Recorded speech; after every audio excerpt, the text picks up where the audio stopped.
Tonight we return to one of baseball's most explosive promotional disasters. Settle in as we journey to Chicago's Comiskey Park in 1979, where rock and disco collided in spectacular fashion. This is Bullpen Bedtime. July 12, 1979. Comiskey Park on Chicago's South Side. A night when music and baseball collided in the most spectacular and chaotic way imaginable. Sometimes the most unforgettable moments in sports history have nothing to do with the game itself, but everything to do with the cultural currents swirling around it.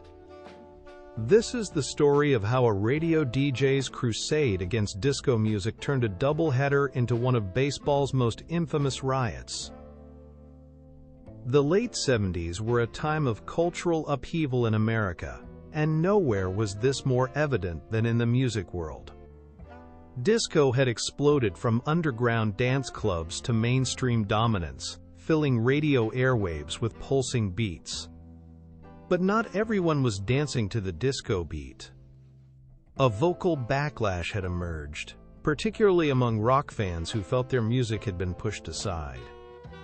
At the center of Chicago's anti-disco movement was Steve Dahl, a rock DJ on WLUP, who had turned his hatred of disco into a personal crusade after being fired when his old station switched to a disco format. Night after night, he railed against disco on air, calling it mindless and un-American. His listeners ate it up, turning his anti-disco rants into a rallying cry for rock purists across the city. The Chicago White Sox, meanwhile, were having their own struggles that summer. Owner Bill Veeck was a born showman, always looking for creative ways to fill seats, especially in a year when the team was hovering around the bottom of the standings. His son, Mike Veeck, served as promotions director and inherited his father's flair for stunts. When Mike heard Steve Dahl's rants, he saw an opportunity. The idea was brilliantly simple. Fans who brought a disco record to the ballpark would be admitted for just 98 cents, a nod to Dahl's WLUP broadcast frequency. Between games of a doubleheader against the Detroit Tigers, Dahl would blow up the collected records in center field. It seemed like harmless fun, a way to tap into a cultural moment and boost attendance. The promotion caught fire across Chicago's airwaves.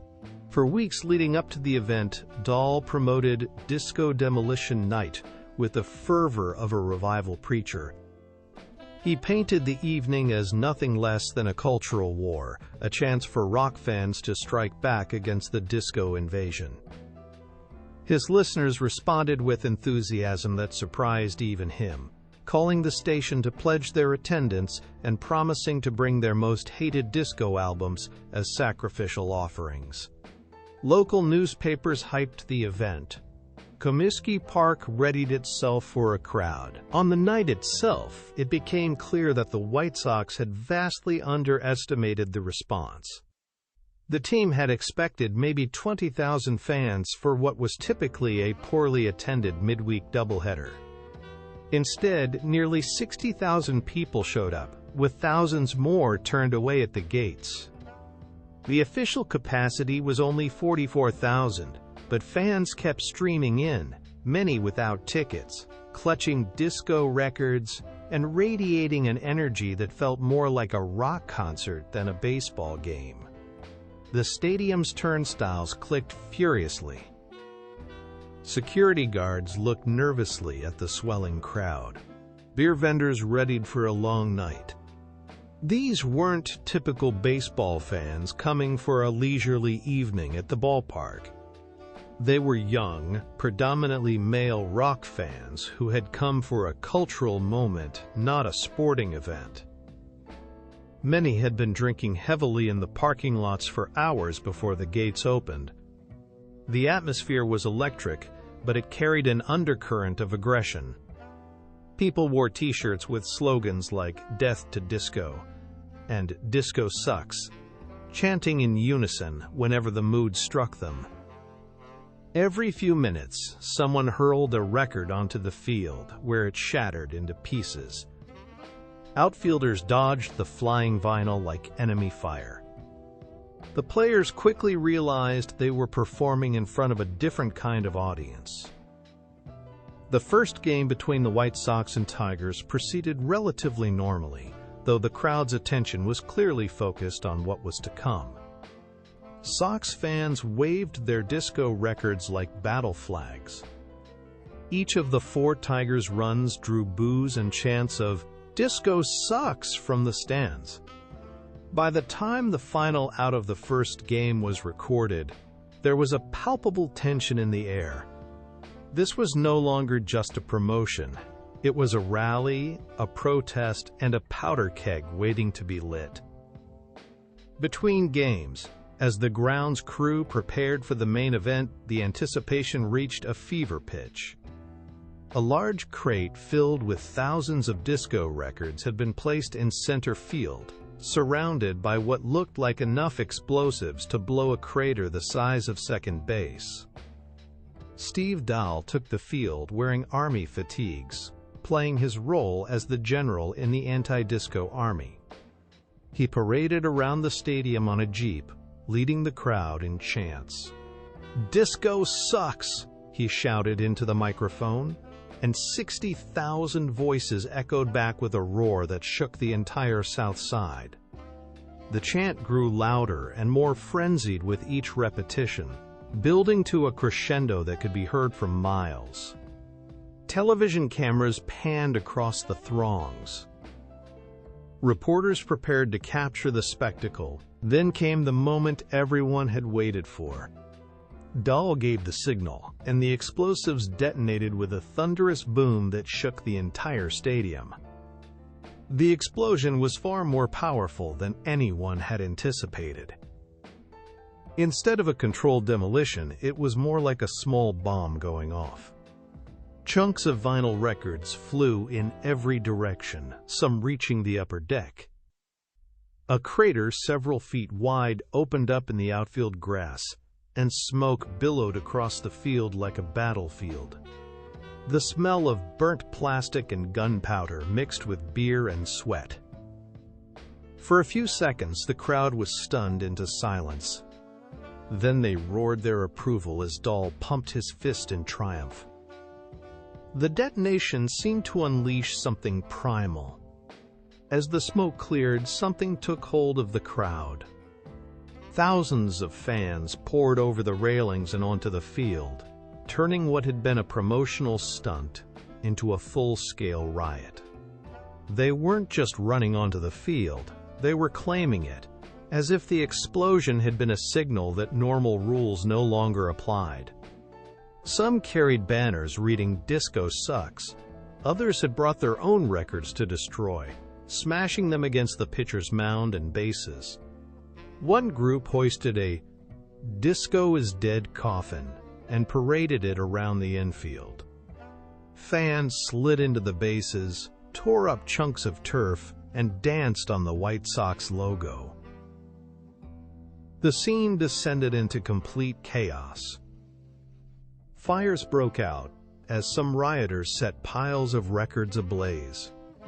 The batting cage was toppled. The visiting bullpen was ransacked. Somebody stole second base entirely, holding it aloft like a trophy. Others climbed the foul poles. A few engaged in impromptu games of catch with debris. Security was completely overwhelmed. The dozen or so guards on duty that night had no chance of controlling a crowd of this size and intensity. They retreated to the dugouts, watching helplessly as fans transformed the baseball diamond into their personal playground. Police were called, but it would be nearly an hour before enough officers arrived to restore order. The Detroit Tigers, who were supposed to take the field for the second game, refused to leave their clubhouse. Manager Sparky Anderson took one look at the chaos and declared his team would not play under these conditions. The White Sox players, initially more optimistic about getting the field cleared, soon reached the same conclusion. This wasn't just a delay. This was a complete breakdown of order. As the minutes passed and the field continued to look like a war zone, American League President Lee MacPhail, who was watching on television, contacted the stadium and instructed umpires to forfeit the second game to Detroit. Eventually, Chicago police in riot gear arrived and began clearing the field. They made dozens of arrests and slowly pushed the mob back into the stands and out of the stadium. By the time the field was cleared, it resembled a battlefield. The pitcher's mound had been flattened. Home plate was buried under a pile of debris. Grass had been torn up in patches all across the outfield. The bullpen fences were bent and broken. Even the scoreboard had been damaged. The crowd reluctantly filed out, some singing, "Disco sucks," until they disappeared into the night. The aftermath of Disco Demolition Night sent shockwaves through sports and culture. 37 people were arrested. Comiskey Park's field was destroyed, requiring extensive repairs. Mike Veeck lost his job, and the promotion became a cautionary tale about promotions gone wrong.